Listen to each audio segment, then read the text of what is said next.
Team India तीसरा test match England से 22 रनों से हार जाती है। लेकिन यहां पर इसे यह कहा जा सकता है कि यह टीम इंडिया की हार नहीं बल्कि इंग्लैंड की जीत थी, तो ये उससे ज्यादा बेहतर होगा। और यह बात इस वजह से कही जा रही है कि 193 रनों का लक्ष्य टीम इंडिया के लिए इतना मुश्किल हो जाएगा और टीम इंडिया 193 का लक्ष्य पीछा करते हुए 22 रनों से हार जाएगी, इसके बारे में किसी ने अंदाजा भी नहीं लगाया था। क्योंकि ये वही टीम इंडिया है जो 400, 450 और 500 से ज्यादा का स्कोर बना रही है और पहली पारी में वो 387 रनों का स्कोर भी खड़ा करती है। लेकिन जब 193 का टारगेट मिलता है तो वहां पर टीम इंडिया पूरी तरह से ताश के पत्तों की तरह लड़खड़ा जाती है और इंग्लैंड शुरू से ही अपनी गेंदबाजी से इस तरह का दबाव बनाती है कि उससे टीम इंडिया के बड़े बड़े बल्लेबाज लड़खड़ा जाते हैं। सिर्फ वहां पर रविंद्र जडेजा थे जो आखिरी वक्त तक आखिरी उम्मीद बनकर टीम के लिए डटे रहे, लेकिन आखिरकार जडेजा नॉन स्ट्राइक पर ही रहे और पूरी टीम आती गई और आउट होकर जाती रही। यहां पर एक आंकड़ा आपको पूरी तरह से चौंका देगा कि किस तरह से वहां पर जो नीचे के बल्लेबाज थे वो पूरी तरह से जी जान लगा दिए, लेकिन अगर ऊपर के बल्लेबाजों ने कुछ भी एफर्ट लगाया होता या वहां पर कोई पार्टनरशिप बिल्ड होती तो शायद ये टीम इंडिया इस मैच को भी आसानी के साथ जीत सकती थी। 24वें ओवर में टीम इंडिया 7 विकेट के नुकसान पर 82 रन बनाती है और उसके बाद 3 विकेट लेने के लिए इंग्लैंड को 50 ओवर करने पड़ते हैं। जसप्रीत बुमराह, मोहम्मद सिराज और नीतीश कुमार रेड्डी, इन तीनों को आउट करने के लिए 50 ओवर गेंदबाजी करनी पड़ती है। 193 रनों का पीछा करते हुए टीम इंडिया चौथे दिन जब उन्हें मौका मिलता है तो वहां पर उसके 4 विकेट गिरते हैं। जायसवाल, शुभमन गिल, करुण नायर और उसके बाद आकाशदीप जो कि नाइट वॉचमैन के तौर पर आए थे, 4 विकेट गिर गए। दूसरे दिन की बल्लेबाजी शुरुआत होती है और यहां पर उम्मीद थी कि केएल राहुल और ऋषभ पंत शानदार बल्लेबाजी करेंगे और ऋषभ पंत से काफी उम्मीद थी, लेकिन उसके बाद ऋषभ पंत आउट होते हैं और उसके फौरन बाद केएल राहुल भी। वाशिंगटन सुंदर के बाद यह लग रहा था कि यह टीम अब यहां पर नहीं रुकने वाली और वाशिंगटन सुंदर के बाद यह लग रहा था कि अब टीम इंडिया 1 से 2 ओवर में पूरी तरह से सिमट जाएगी, लेकिन उसके बाद नीतीश कुमार रेड्डी और जडेजा ने शानदार पार्टनरशिप निभाई। नीतीश कुमार रेड्डी वहां पर 50 से ज्यादा गेंदें खेलते हैं और एक बहुत शानदार पार्टनरशिप वहां पर बिल्ड करते हैं और धीरे धीरे पूरी तरह से इंग्लैंड के गेंदबाजों पर दबाव बढ़ता जाता है। लेकिन अचानक से क्रिस वोक्स की गेंद पर नीतीश कुमार रेड्डी आउट हो जाते हैं और अब लग रहा था कि सिर्फ जसप्रीत बुमराह और मोहम्मद सिराज हैं तो बहुत ही आसानी के साथ यहां पर ये दोनों हथियार डाल देंगे और टीम इंडिया 1 से 2 ओवर में हारने वाली है। लेकिन जसप्रीत बुमराह आते हैं और शानदार वहां पर टेम्परामेंट देखते हैं और 1 घंटा 40 मिनट वो बल्लेबाजी करते हैं।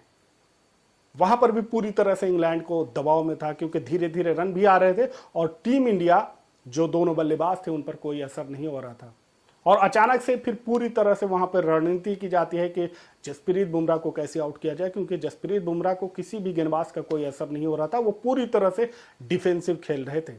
लेकिन फिर उनके माइंड से खेला जाता है और उसके बाद फील्ड चेंज की जाती है क्योंकि गेंदबाज तो गेंदबाज, वो जब उसे एक ऐसी गेंद मिलेगी जिसे मारना है तो वो बल्ला घुमाएगा और जसप्रीत बुमराह ने वहां पर वही गलती की। अभी तक जो जसप्रीत बुमराह बहुत ही शांति के साथ खेल रहे थे, बहुत ही शानदार खेल रहे थे और लगातार उसके बाद फिर यह होता है कि 1 से 2 ओवर में जसप्रीत बुमराह हमेशा स्ट्राइक पे जाते हैं और उससे पहले रविंद्र जडेजा हर चौथी बॉल पर सिंगल लेकर 2 गेंदें जसप्रीत बुमराह को दे रहे थे। लेकिन अब यह हो रहा था कि जसप्रीत बुमराह 1-1 ओवर पूरी तरह से खेल रहे थे और रविंद्र जडेजा नॉन स्ट्राइक पे थे और इसका फायदा उठाते हुए इंग्लैंड ने एक जाल बुना और फील्डिंग उसी हिसाब से समझाई और उन्हें शॉर्ट पिच बाउंसर किया गया और उसी को मारने के चक्कर में कैच हो जाते हैं जसप्रीत बुमराह, जो कि वहां पर जसप्रीत बुमराह को उस तरह की चीजें नहीं करनी चाहिए क्योंकि जिस तरह से वो खेल रहे थे वो टीम इंडिया के लिए बहुत फायदेमंद था और छक्का लगाने के चक्कर में, बाउंड्री लगाने के चक्कर में जसप्रीत बुमराह आउट हो जाते हैं। ये माइंड गेम वहां पर इंग्लैंड के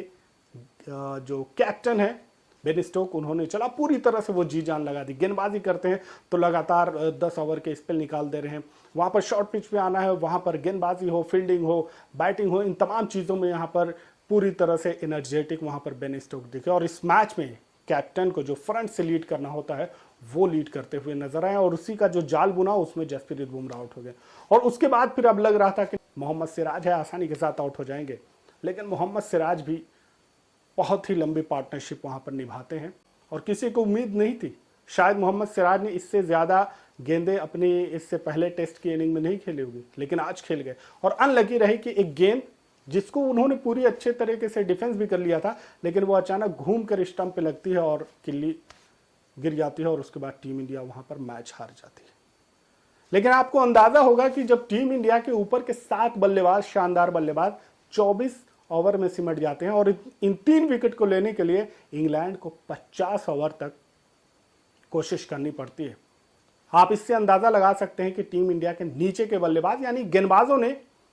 रविंद्र जडेजा का किस तरह से साथ निभाया। रविंद्र जडेजा 61 रन की पारी खेलते हैं। एक वक्त पर यह लग रहा था कि टीम इंडिया 80 से ज्यादा रन से हार जाएगी, लेकिन उसके बाद रविंद्र जडेजा,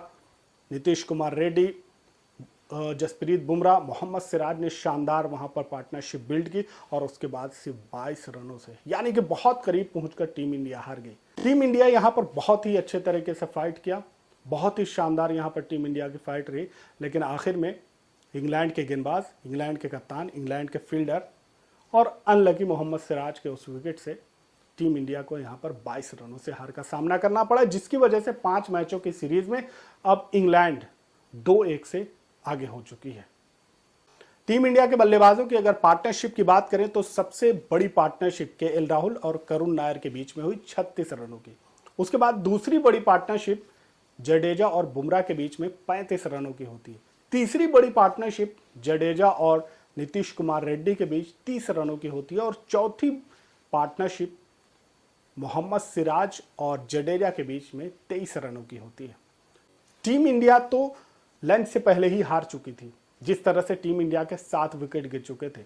लेकिन इतना लेट में या इतना कम मार्जिन से अगर टीम इंडिया यहां पर जीत रही है तो उसका पूरा क्रेडिट नीचे के बल्लेबाज और उनमें सबसे ज्यादा रविंद्र जडेजा के नाम जाता है, क्योंकि रविंद्र जडेजा थे जो पारी को संभाल कर रखे थे। उसके अलावा नीतीश कुमार रेड्डी हो, जसप्रीत बुमराह हो और मोहम्मद सिराज हो, इनकी भी तारीफ करनी होगी, क्योंकि इन्होंने गेंदबाजी में तो शानदार प्रदर्शन किया ही, लेकिन उसके बाद बल्लेबाजी में भी पूरी तरह से अपना जौहर दिखाया और टीम इंडिया के लिए पूरी तरह से जी जान लगा दिया। सबको अफसोस हुआ कि टीम इंडिया यहां पर मैच हार गई, क्योंकि जिस तरह से लड़ रही थी, नीचे के बल्लेबाज जिस तरह से बल्लेबाजी कर रहे थे, वहां पर इंग्लैंड के जो फैंस हैं वो भी उनकी इस बल्लेबाजी के लिए तालियां बजा रहे थे, क्योंकि जोफ्रा आर्चर हो, बेन स्टोक हो, केस वोक्स हो, बाइडन कार्स हो, इन तमाम शानदार गेंदबाजों के सामने टीम इंडिया के ये गेंदबाज बहुत ही शानदार बल्लेबाजी कर रहे थे। और जडेजा ने जिस तरह से यहाँ पर बल्लेबाजी की, बस थोड़ा सा अफसोस ये रहा कि बीच में अगर कहीं पे वो थोड़ी सी एक एग्रेसिव पारी खेल सकते थे, जैसे जहाँ पर एक छक्का लगाया था, या बीच में 1-2 बाउंड्री और उनके बल्ले से आ जाती तो शायद ये जो स्कोर था ये और आसानी के साथ टीम इंडिया चेस कर सकती थी। इस पूरे मामले पर आपकी क्या राय है कमेंट में जरूर बताएं। चैनल पर नए हैं तो इसे सब्सक्राइब कर लें, बेल आइकन जरूर दबा लें ताकि हर वीडियो आप तक सबसे पहले पहुंच सके। मिलते हैं अगले वीडियो में, तब तक के लिए आप अपना ख्याल रखें। Thanks for watching.